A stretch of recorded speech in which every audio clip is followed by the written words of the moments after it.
Em resposta à pergunta quem é Jesus, que a gente verifica no primeiro capítulo, a gente observa que esse é o motivo pelos quais os autores bíblicos e o vasto coro de teólogos ao decorrer da história têm concluído que ele é o Deus homem, vindo ao mundo para oferecer aos homens o caminho de volta ao Pai.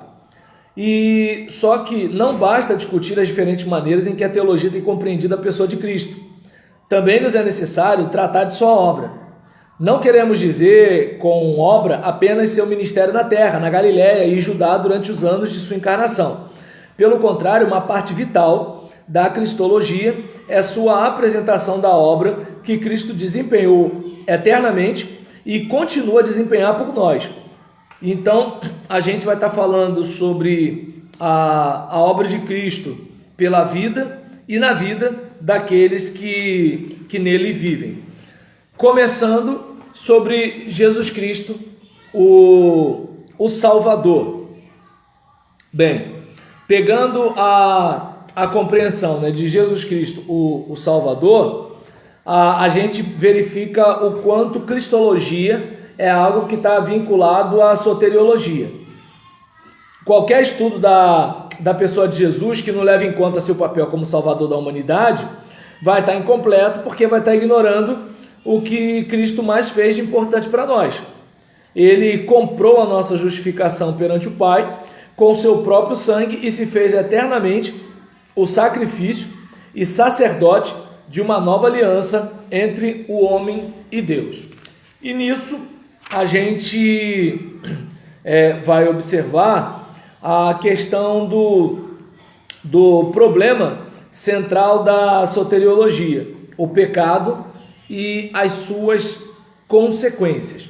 Bem, de acordo com a teologia protestante, o pecado ele não é uma ação singular, mas ele é um modo de vida.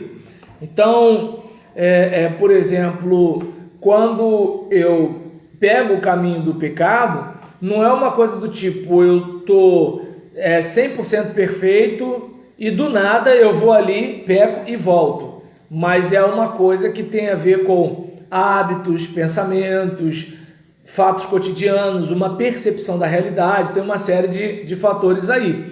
E no caso de Adão e Eva, por causa do pecado deles, toda a humanidade, depois deles, nasceu em servidão ao pecado, sem condições de resistir suas tentações.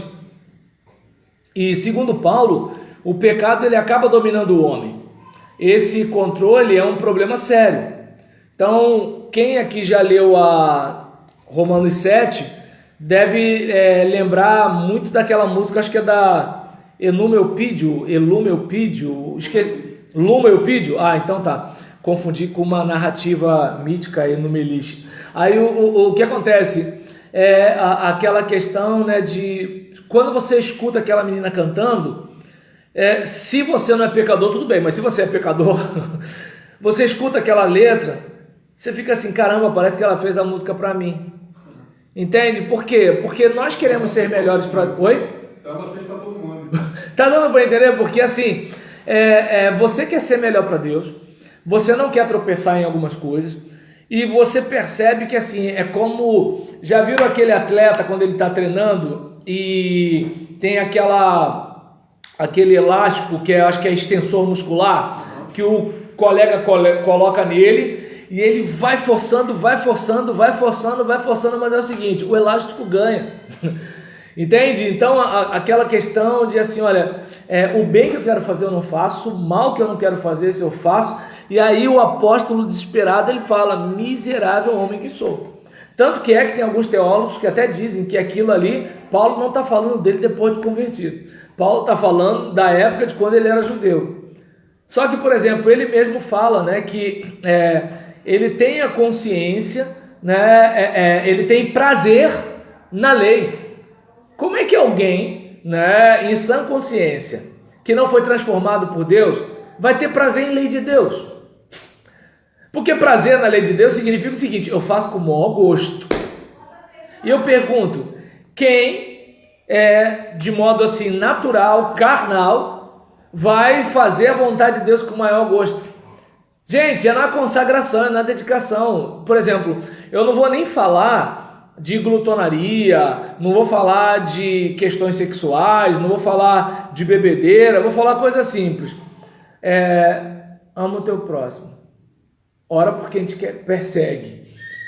Entende? Aí, ou seja, abençoar as pessoas, né, que te fazem mal, aquela coisa toda. Pô, gente, vamos ser sinceros, só isso aí, não precisa ter mais nada não. Então, só isso aí, você faz do tipo, Senhor, tô fazendo por tua causa, quem é miserável não merece não, entende? Não é aquela coisa assim de, uau, eu vou perdoar o cara que falou mal de mim, que legal, eu amo você, que é falso. Tá dando para entender? Não é assim, gente. Entende? Então, gente, dá um desconto. É a primeira vez que eu saio do assunto para falar um monte de coisa, né? Vamos voltar. Então, a respeito disso aqui, esse controle é um problema sério, porque Deus é infinitamente justo e precisa castigar todo pecado.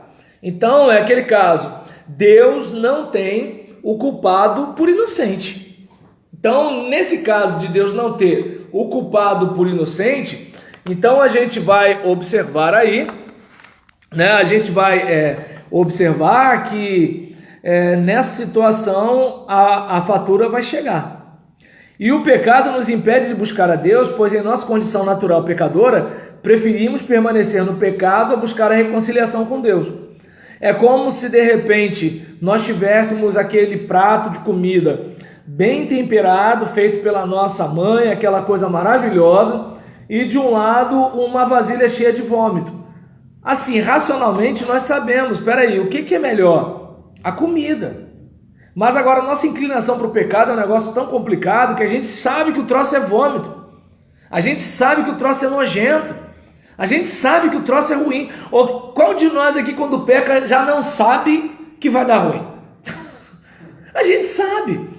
E quando eu falo vai dar ruim, não é que alguém vai saber, alguém vai falar, nossa comunhão vai ficar prejudicada. Você vai chegar para orar a Deus, aí o mesmo Satanás que te chamou para uma voltinha, é o Satanás que vai falar assim, cara de pau, hein? Senhor, meu Deus e meu Pai, né? Cachorro sem vergonha, rapaz, como é que... Tu é um sonso, né, cara? Entende? Você tá ali orando, mas você tá se torturando por dentro.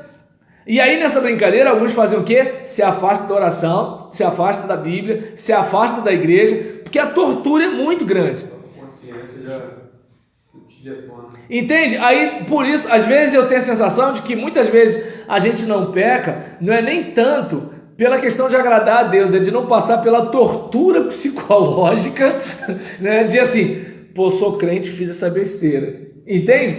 Então... o pecado ele atrapalha o crente de buscar, a pessoa, perdão, de buscar a Deus, certo? E isso faz com que as pessoas prefiram o pecado à reconciliação com Deus. E nesse caso, a gente verifica que qual é a solução para o problema do pecado? Não tem a ver com a gente ir até Deus, mas tem a ver com Deus vir até nós. Então Deus, em sua infinita misericórdia, não nos deixou desamparado, apesar de nossa rebeldia contra Ele. A própria Bíblia chega a dizer, né, que Deus demonstra o seu amor por nós. Cristo morreu em nosso favor quando ainda éramos pecadores. Então Deus, por exemplo, não esperou a gente ser perfeito, certo? Então, como que Deus, Ele mesmo, vem até a humanidade para alcançar o ser humano? Ele chama para si um povo, Israel, revela sua lei ao seu povo e ao mundo. Depois ele fala aos profetas e através dos profetas. E depois disso ele vem e se manifesta através de Jesus, a promessa do Messias.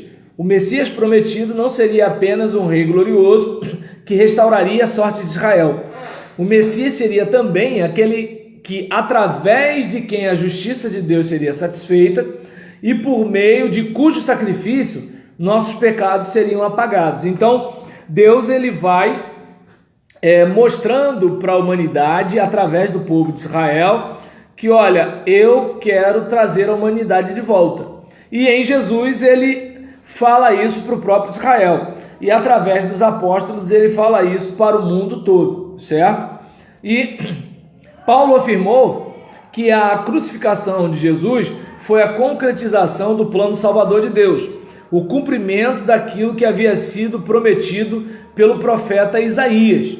Então a gente vai observar que diante desse quadro vem à nossa mente aquela palavra de Jesus na cruz, tetelestai, está pago, está consumado, a conta fechou, a situação, o homem não deve mais nada, a não ser que ele não acredite que eu paguei, aí ele continua devendo, é problema dele. E o amor de Cristo, a Bíblia deixa claro que o motivador principal de Jesus em se voluntariar como sacrifício pago pelos pecados da humanidade foi seu infinito amor pelas suas criaturas. Lembra que Deus demonstra o seu amor por nós, porque como a gente percebe isso? Cristo morrendo em nosso favor, sendo nós ainda pecadores. Então, Jesus morreu por mim, que estou aqui, estou na igreja, estou pregando. Jesus morreu pela garota que vai pro baile clandestino esse sábado agora de noite. Jesus morreu pelo cara que essa hora está enchendo a cara de cachaça. Jesus morreu pelo cara que está lá vendendo maconha e cocaína. Ou seja, o amor de Deus é algo tão tremendo que não é algo restrito aos perfeitos, mas é algo que é aberto para que todos aqueles, mesmo pecadores, sejam salvos. Então, o alvo de Deus é que todos venham experimentar o seu amor e o seu perdão. E João chegou a escrever que não precisamos sentir medo em relação ao nosso Senhor. Se mesmo que o nosso coração nos condene, mesmo que nós estejamos numa situação prejudicial, ainda assim maior é Deus do que o nosso coração, e o verdadeiro amor, ele lança fora todo medo. A gente pode ter a consciência de que Deus nos ama, e o fato de ele nos amar é que há de nos sustentar até aquele dia. É como, por exemplo, o filho não deixa de ser filho, certo? Então, como o filho não deixa de ser filho, ele pode falhar, ele pode ser repreendido, ele pode ser chamado à atenção, mas ele vai continuar sendo filho. Então a gente sabe que assim, o amor do Pai por nós não vai mudar, e isso é confortador. Mas esse amor não começa com a gente bonitinho na igreja, começa com a gente longe dele, de modo que ele que vem até nós na pessoa de Jesus. E a universalidade desse amor, Deus quer que todos os homens se salvem. A Bíblia diz que Deus amou o mundo de tal maneira, e esse mundo não é meia dúzia de gente. Esse mundo não é só apenas aqueles que vão se converter. Ele amou todo mundo. Deus amou todo mundo de modo que assim, ele deu o seu único filho para que todo aquele que nele crê não pereça, mas tenha vida eterna. Ele amou todo mundo, só que nem todo mundo vai crer. Quem não crê já está condenado, mas quem crê tem a vida eterna, certo? Então é importante a gente perceber que assim, Deus quer que todos os homens se salvem. A Bíblia mesmo chega a dizer que Jesus ele veio não para ser servido, mas para servir e dar sua vida em resgate de muitos, certo? Então esse amor ele foi estendido não apenas àqueles que Deus sabia que o amaria de volta. Pelo contrário, ele demonstrou amor a todos, inclusive aqueles que o rejeitam e o rejeitarão. E quais são as consequências da cruz? A cruz significa que aqueles que creem em Jesus não tem mais nada a temer da ira divina. Romanos 8, versículo 1. Então, nenhuma condenação vai ter para a gente, certo? Deus fez de nós instrumentos da reconciliação. É bom lembrar que aquele que não conheceu o pecado, Deus o fez pecado por nós, para que fôssemos feitos nele justiça de Deus. Então, de sorte que nós nos tornamos embaixadores de Deus. E Deus, por meio de nós, roga às pessoas, reconciliem-se, certo? Deus nos fez instrumentos de reconciliação. E nunca nos faltará um caminho a Deus, pois Cristo se posicionou como mediador e sacerdote. Como é bom saber que existe alguém que abriu um caminho para a sala do trono, um novo e vivo caminho, de modo que a gente pode entrar com ousadia diante de Deus, não ousadia porque nós somos os tais, mas ousadia porque foi Jesus quem conquistou isso para nós. Não é como aquele penetra que fica assim, torcendo para ninguém encontrá-lo, mas é como aquela pessoa que assim, não, aqui o meu convite, eu posso entrar, certo? Então, mais ou menos assim. Mateus, pode me trazer um copo d'água, por favor? Bem, quanto à questão do problema do pecado, a gente viu que a soteriologia, ela nos apresenta, além das consequências do pecado, ela apresenta também em Cristo essa solução, certo?